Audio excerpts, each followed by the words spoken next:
Email લખવા માટે આપણી શાળામાં ઉપયોગ થતા દરેક ખાતાની એન્ટ્રી કરવા માટે આપણે એકાઉન્ટ મેનુમાં 2 નંબર ખાતાની વિગતમાં જશું અને આપણી સ્કૂલના ખાતા હોય એના ખાતા નંબર પ્રમાણે અહીં આપણે એન્ટ્રી કરીશું.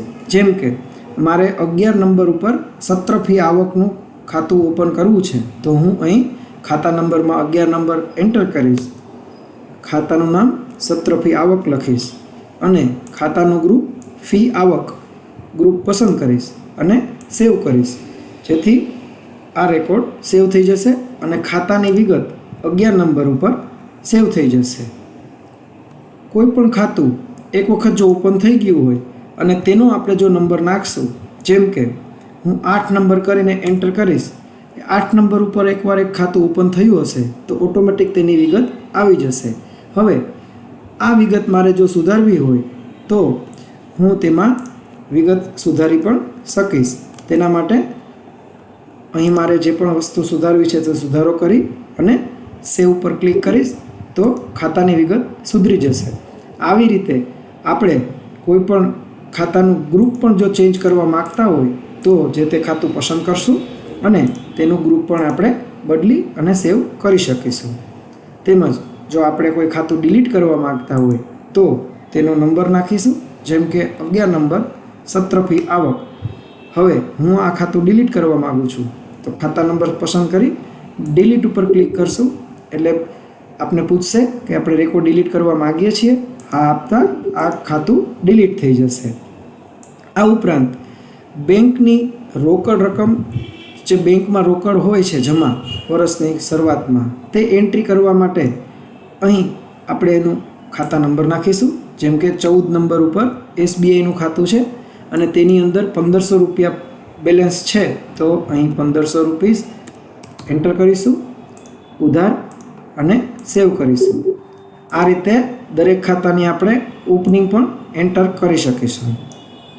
હવે આપણે જે એન્ટ્રી કરેલા ખાતા છે તેની વિગત પ્રિન્ટ કરવા માટે છાપવું પર ક્લિક કરતાં દરેક ખાતા નંબર, ખાતાનું નામ, તેની બેલેન્સ અને કયા ગ્રુપના આવે છે તેની વિગતની પ્રિન્ટ થઈ શકશે. આ ઉપરાંત આપણે ગ્રુપ વાઇઝ જો ખાતા ઓપન કરવા માગતા હોય અને પ્રિન્ટ લેવા માગતા હોઈએ તો ગ્રુપ ખાતા બટન ઉપર ક્લિક કરતાં સૌથી પહેલાં ગ્રુપનું નામ આવશે અને ત્યારબાદ તેના અંડરમાં આવતા ખાતા આવશે. જેમ કે બેંક અને રોકડનું ગ્રુપ હશે તો તેના અંડરમાં આપણે સોફ્ટવેરની અંદર ખાતામાં ઓપન કરેલી બેંક આવી જશે, એની બેલેન્સ પણ આવી જશે અને ગ્રુપનો પ્રકાર પણ આવી જશે. પગાર ગ્રાન્ટ આવક ગ્રુપ પસંદ કરીશું તો તેના અંડરમાં આવતા ખાતા નંબર અને ખાતાના નામની ડિટેલ આવી જશે. પગાર ખર્ચ આવક ગ્રુપ તો તેના અંડરમાં બધા પગાર ખર્ચના બધા ખાતાની વિગત અહીં આવી જશે. આ રીતે તમામ ખાતા ગ્રુપ વાઇઝની પ્રિન્ટ પણ આપણે કરી શકીશું. ગ્રુપ એટલે શું? તો ફી જેટલે પણ ફીના ખાતા હોય છે તે બધા ફી આવકના અંડરમાં આવે. પગારના જે ગ્રાન્ટ આવતી હોય છે તે બધા ખાતા પગાર ગ્રાન્ટ આવકના અંડરમાં આવશે. બેંકના ખાતા બેંક અને રોકડના અંડરમાં આવશે. પગાર ખર્ચ એટલે કે બેઝિક, મોંઘવારી, ઘરભાડું, મેડિકલ, ડ્રેસ ધોલાઈ ભથ્થું, હાયર સેકન્ડરી અલાઉન્સથી લઈને જે પણ આવક જાવકના પગારના ખાતા છે તે પગાર ખર્ચ જાવકના અંડરમાં આવશે. ગ્રાન્ટ ગણતરી માટે જે 65% આપણે ખર્ચ કરીએ છીએ ગ્રાન્ટનો, તે બધા ખાતા ખર્ચના ખાતા છે તે ઇતર ખર્ચ 65%ના અંડરમાં આવશે અને ઘરભાડું છે તે ઇતર ખર્ચ 35% ગ્રુપના અંડરમાં આવશે. આ સિવાય પગાર સિવાયની અન્ય ગ્રાન્ટ આવતી હોય તો તે બધા ખાતા અન્ય ગ્રાન્ટ આવક ગ્રુપના અંડરમાં ઓપન કરવામાં આવશે.